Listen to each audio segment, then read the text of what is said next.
সুপ্রভাত বন্ধুরা, সবাই কেমন আছেন? আশা করি সবাই ভালো আছেন আর আমরাও বেশ ভালো আছি। আজ বুধবার আর আজকে আবার ছেলের স্কুলে এক্সাম আছে। ওদের তো এখন হ্যাপি ইয়ারলি এক্সাম চলছে, সে 100 নম্বরের পরীক্ষা। তাই সকাল সকাল এখন উঠে গেছে, এখন ঘড়ির কাঁটায় ওই 6টার মতো বাজে। তাই সকালে এই বিছানাটা দিয়েই শুরু করলাম কাজ।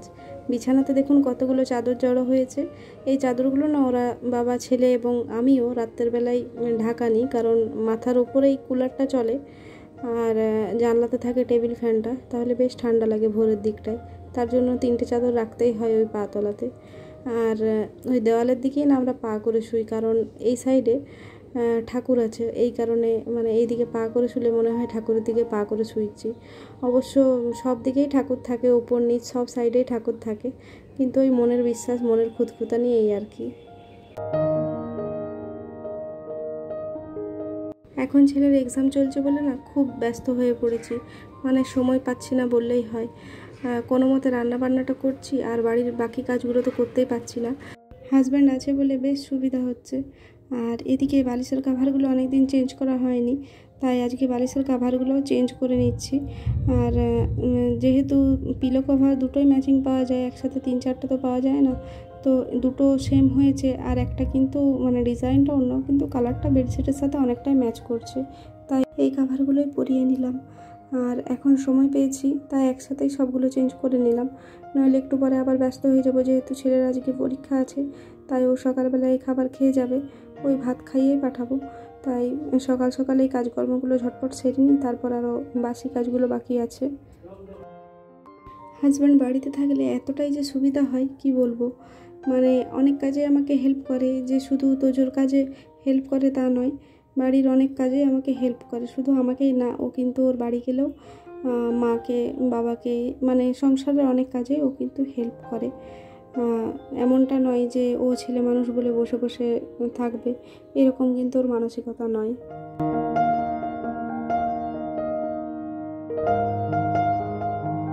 সকালের সমস্ত বাসি কাজ কমপ্লিট হয়ে গেছে, আর কোনো মতে ওই দুধ আলু পোস্ত আর তোজোর মতো অল্প করে ভাত করেছিলাম, ওটা খাইয়ে ওকে আপাতত স্কুল পাঠিয়ে দিলাম। যেহেতু এক্সাম আছে, 2টোর সময় চলে আসবে, তখন এসে আবার ভাত খাবে।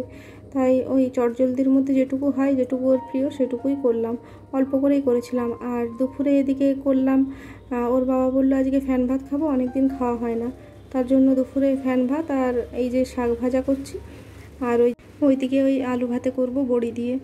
তো পেঁয়াজ আর রসুন কুচি দিয়েও আলু ভাতাটা মাখলে না বেশ টেস্টি লাগে। তো আমি স্পেশাল যখন আলু ভাতে বানাই তখন এইরকম একটু জিরে ফোড়ন দিই, তার সাথে বড়ি থাকলে বড়ি দিই, শুকনো লঙ্কা আর পেঁয়াজটা হালকা করে ভেজে নিই। এটাতে এত সুন্দর স্মেলটা আসে, আমাদের মূলত বেশ খেতে ভালো লাগে। হ্যাঁ, তো যেটা বলছিলাম, তোজোর বাবা না মানে বাকি 5টা মানুষের মতো নয়, একটু শান্ত স্বভাবের। আমি যেমন ভীষণ ছটপটে, কথা না বলে থাকতে পারি না, ভীষণ বকবক করতে ভালোবাসি, আমার ছেলেও যেমন ভীষণ বকবক করতে ভালোবাসে, কিন্তু তোজোর বাবা আবার উল্টো মেরু। ও আরও একদম সাইলেন্ট থাকতে ভালোবাসে, কথা কম বলে, মানে প্রয়োজন ছাড়া কথা বলে না। আবার বাইরের লোকের সাথেও অতটা মিশতে ভালোবাসে না, মানে ওই বাড়ির মানুষদিকে নিয়েই ও থাকতে ভালোবাসে। আর আমাদের এতদিন বিয়ে হয়েছে, প্রায় 7 বছর হয়ে গেল। এই বছর ডিসেম্বর এলে আমাদের 8 বছরে পা দেব। তো ও দেখেছি এখনও পর্যন্ত আমি ওর কোনো বন্ধু দেখিনি, বা বাইরে গিয়ে বাজে আড্ডা এই সকলের নেশা নেই। ও না চারদিকটা বেশ ব্যালেন্স করে চলতে পারে, মানে সংসারের দিকটা আমি বলছি।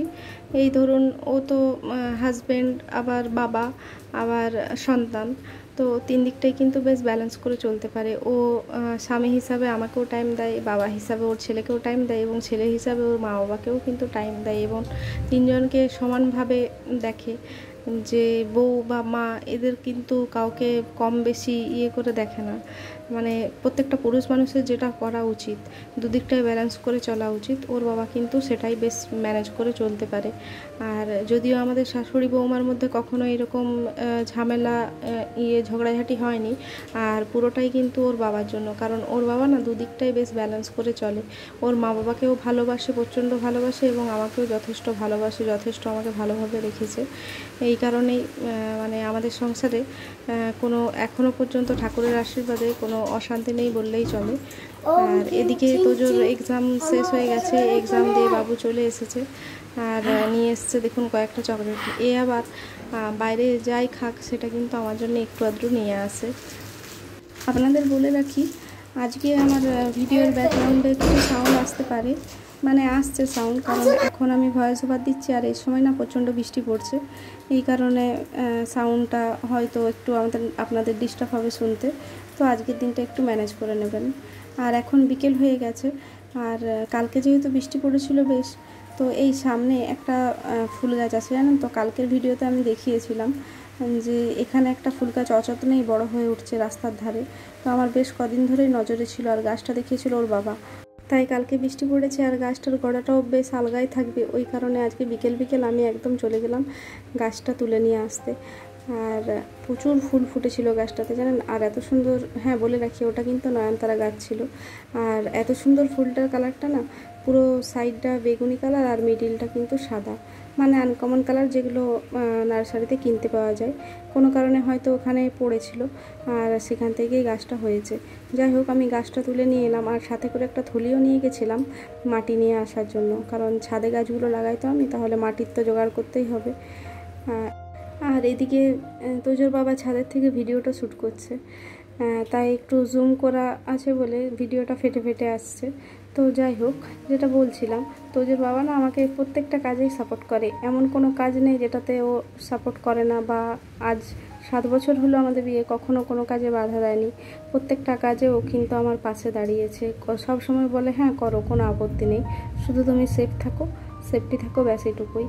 আমি যে ব্রাইডাল করতে যাই, এত রাতে বাড়ি ফিরি, কিন্তু ও কখনো আমাকে আপত্তি করেনি যে এত দূর যেও না বা তুমি কেন যাচ্ছ, কোনো কাজে আমাকে বাধা দেয়নি। আমি মানে ও বলে তোমার যেটা খুশি লাগবে, তুমি যেটা চাও সেটাই তুমি করো, আমার কোনো কাজে আপত্তি নেই। শুধু এই না, মানে যে কোনো কাজে, আমার যে বাঁকুড়া এসছি, আমি বাঁকুড়া আসার ডিসিশনটাতেও ও কিন্তু পাশে আমার সাপোর্ট করেছিল, এখনও পর্যন্ত আমাকে প্রচণ্ডভাবে সাপোর্ট দিয়ে যায়। মানে এইরকম একটা হাজব্যান্ড যদি থাকে প্রত্যেকটা মেয়ের জীবনে, তাহলে আশেপাশের মানুষ কে কী বললো, কে কী করলো, সে সকল কিন্তু যায় আসে না। একটা সাপোর্টিভ হাজব্যান্ড থাকলে কোনো মেয়েরই আর যন্ত্রণা থাকে না।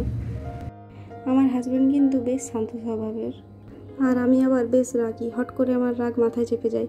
মানে ওই অন্যায় মিথ্যা কথা এগুলো যদি কেউ বলে বা অকারণে কেউ যদি দোষ দেয়, সেগুলো আবার আমার সহ্য হয় না যতক্ষণ না সেটা আমি প্রতিবাদ করি। আর আমার হাজব্যান্ড আবার একদম চুপচাপ, ঝগড়াঝাটি ঝামেলার থেকে না ও 10 হাত দূরে থাকে, ওগুলো ভীষণ ভয় পায়। তো এমনিতে সব দিকেই ও কিন্তু আমাকে বেশ সাপোর্ট করে, শুধু ঘরে না বাইরের কাজেও ও সাপোর্ট করে, যে কোনো জায়গায় আমাকে ভরসা করে, বিশ্বাস করে, এবং কোনো কাজে আমাকে বাধা দেয় না। মানে আমি পুরো স্বাধীন, বরঞ্চ আমি বিয়ের আগে কিন্তু এতটা স্বাধীন থাকিনি, আমি বিয়ের পরে যতটা স্বাধীন হয়েছি। আর পোশাক আশাকের ক্ষেত্রেও আমার হাজব্যান্ড বেশ মানে ও কিন্তু কোনো বাছবিচার করে না যে না এটা তুমি পরবে না, স্লিভলেস পরবে না, জিন্স পরবে না, এরকম কিন্তু নয়। ও বরঞ্চ বলে যে না তুমি জিন্স পরো, বা মানে পরার নিয়ে কোনো, দেখেছি কিছু কিছু হাজব্যান্ডের একটু নাকুচু করে বা তাদের স্ত্রীদের বলে যে না এই সকল পোশাক পরবে না, এ কিন্তু আবার সাপোর্ট করে। তো যাই হোক, অনেক কথা হলো, আর আজকের মতো আমি ব্লগটা এখানে শেষ করলাম। আপনারা সবাই কমেন্টে জানাবেন আমার ভিডিও আপনাদের কেমন লাগছে, আর যদি ভালো লেগে থাকে তাহলে এই চ্যানেলটা সাবস্ক্রাইব করে অতি অবশ্যই পাশে থাকবেন। আজকের মতো এখানে শেষ করলাম, বাই।